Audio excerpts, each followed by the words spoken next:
L'actualité du jour. Menaces ou nouvelles menaces des syndicats d'enseignants, comment faire pour que la rentrée scolaire ne soit pas perturbée? Rentrée 2015-2016 bien sûr, c'est le sujet de Point de vue et vous avez la parole. Point de vue. Regard croisé sur l'actualité du jour. Le premier intervenant s'appelle Souleymane Diallo. Bonjour Souleymane. Bonjour. Vous êtes le secrétaire général du CELS, membre du grand cadre des syndicats d'enseignants. Ouais. Alors, est-ce qu'il y a des lueurs, disons, des signes qui annoncent une année scolaire perturbée, évidemment par rapport au comportement des autorités? Je vous remercie. Je pense que la situation dans le secteur n'a jamais été aussi inquiétante de mon point de vue. Pourquoi vous le dites?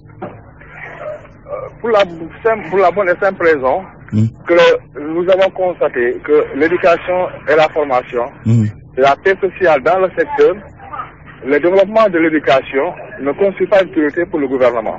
Puisque ce qui s'est passé cette année est inédit. Pour la première fois, nous avons vu un Premier ministre négocier avec des syndicats d'enseignants. Parce que d'habitude, ce sont les ministres qui négociaient et ces négociations étaient sanctionnées par un protocole d'accord. Et depuis 10 ans, le gouvernement peine à respecter ses engagements. Cela avait créé une situation de crise de confiance entre le gouvernement et les syndicats d'enseignants. C'est pour cette raison que cette année, le Premier ministre, donc, après l'échec des négociations du gouvernement et des syndicats, donc s'est engagé lui-même à négocier avec les syndicats d'enseignants et à donc signer le procès verbal du 30 avril 2015. C'est une première. Donc pour la première fois, on a vu un Premier ministre s'engager et nous avions confiance. Parce que pour nous, c'était la parole du Premier ministre de la République du Sénégal. Mais à notre grande déception, tout ce qui avait été dit, tout ce qui a été retenu au cours de cette rencontre, un seul point a été fait de l'objet et en train d'être appliqué, c'est la formation diplomate des institutions actuelles. Et les autres points, aucun point n'a connu aujourd'hui de mise en œuvre. C'est inquiétant parce qu'aujourd'hui nous disons que quand le Premier ministre s'engage auprès des syndicats d'enseignants et que le gouvernement ne respecte pas, que le ministre du gouvernement n'applique pas les engagements du Premier ministre, mais aujourd'hui que voilà la parole du gouvernement. Oui, est-ce que vous avez pris langue avec le gouvernement pour savoir les raisons pour lesquelles les choses n'avancent pas en ce moment? Non, mais c'est très simple parce qu'aujourd'hui nous n'avons même pas d'interlocuteur. Nous avons saisi le Premier ministre qui était le garant de ces négociations. Il n'a pas réagi. Les médiateurs donc, qui étaient intervenus pour trouver un accord entre le gouvernement et les syndicats d'enseignants ont complètement disparu. Ils ont également été interpellés, mais ils n'ont pas réagi. Aujourd'hui, donc, c'est le bloc out total. Ni le gouvernement, ni les médiateurs.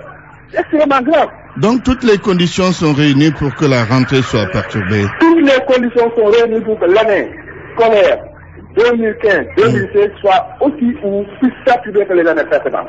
Parce que nous ne permettrons pas au gouvernement de s'engager et de ne pas appliquer. Nous avons fait preuve de bon foi. À chaque fois, donc, on a été diabolisé, on a pris les syndicats donc, comme des gens sont là pour perturber le système. Mais cette fois-ci, je pense qu'il y a eu l'opinion, il y a eu des témoins, les médiateurs, donc les parlementaires, au niveau de l'Assemblée nationale, au niveau du Conseil constitutionnel, ils ont été témoins. Très bien. Donc, le gouvernement s'est engagé, il n'est pas respecté. Merci. C'est vraiment inquiétant ce que nous vivons aujourd'hui dans notre pays. Souleymane Diallo, je vous remercie. Je rappelle que vous êtes le secrétaire général du CELS, membre du grand cadre des syndicats d'enseignants. Mohamed Moustapha Diagne est en ligne. Bonjour. Bonjour. Vous êtes le directeur de la formation et de la communication du ministère de l'Éducation nationale. Vous avez suivi Souleymane Diallo. Les enseignants disent que depuis quelque temps, rien ne bouge à part la formation diplômante. Pourquoi les choses ne bougent pas? Bon, je dois d'abord dire que, comme il l'a noté, les choses sont en train de bouger. Qu'est-ce qui bouge? Oui, d'abord, le gouvernement s'était engagé pour la formation diplômante qui devrait commencer le 1er août. Ça a commencé le 1er août. Oui. Pour la masse enseignante, tous les dossiers qui s'entassaient au niveau de la fonction publique ont été traités. Il faut dire maintenant qu'il y a des problèmes, des lenteurs au niveau de la mise en solde et au niveau de la paie. Et ça, c'est normal puisque c'est des questions d'argent. Mais ce que je voudrais dire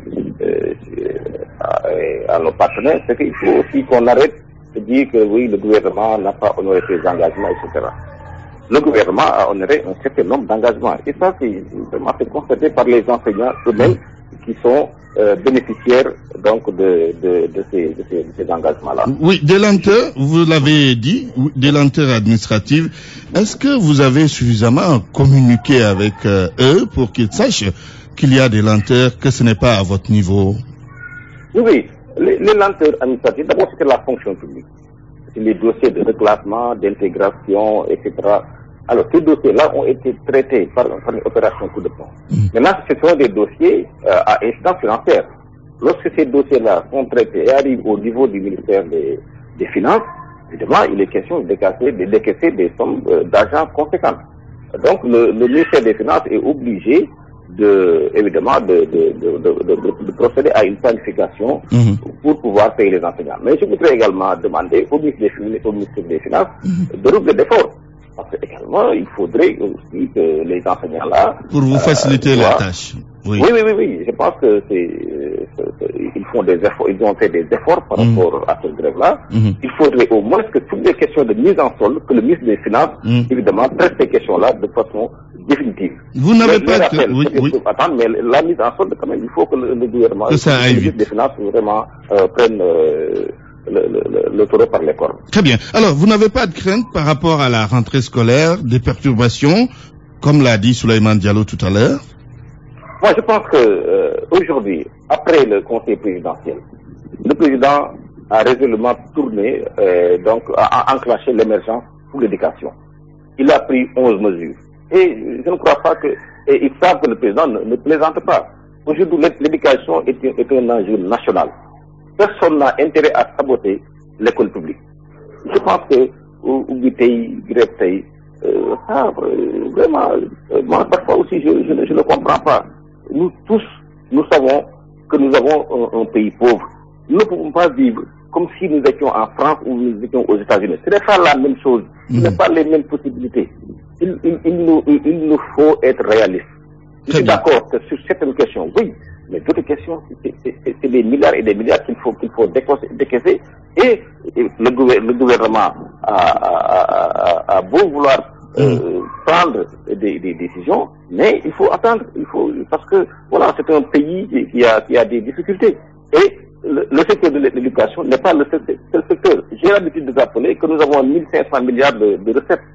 Sur les 1500 milliards, 750 milliards vont au fonctionnement.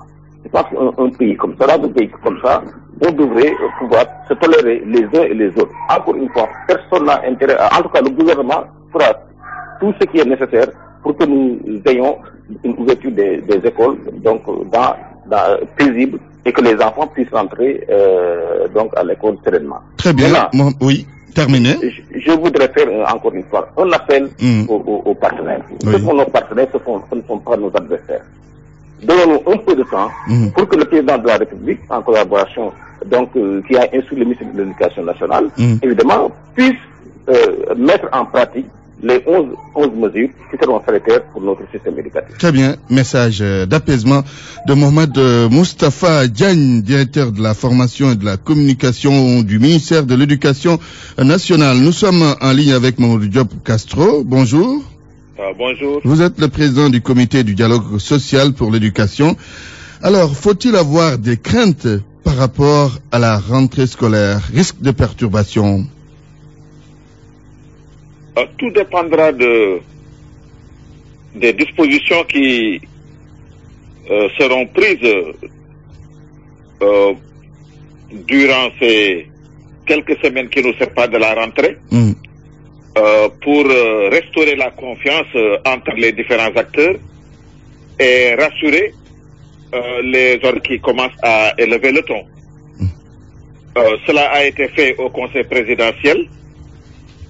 Sur le suivi des accords, des procès-verbaux qui avaient été signés au mois de mai. Et ce slogan-là qui vient de naître, Oubitei Grèveté en lieu et place de Oubitei Jangtei, ne doit pas être. Cela signifie que une réunion doit être convoquée durant le mois de septembre, le comité de suivi notamment, pour que le gouvernement puisse faire l'évaluation des mesures déjà entreprises. Oui. Avec tous les partenaires.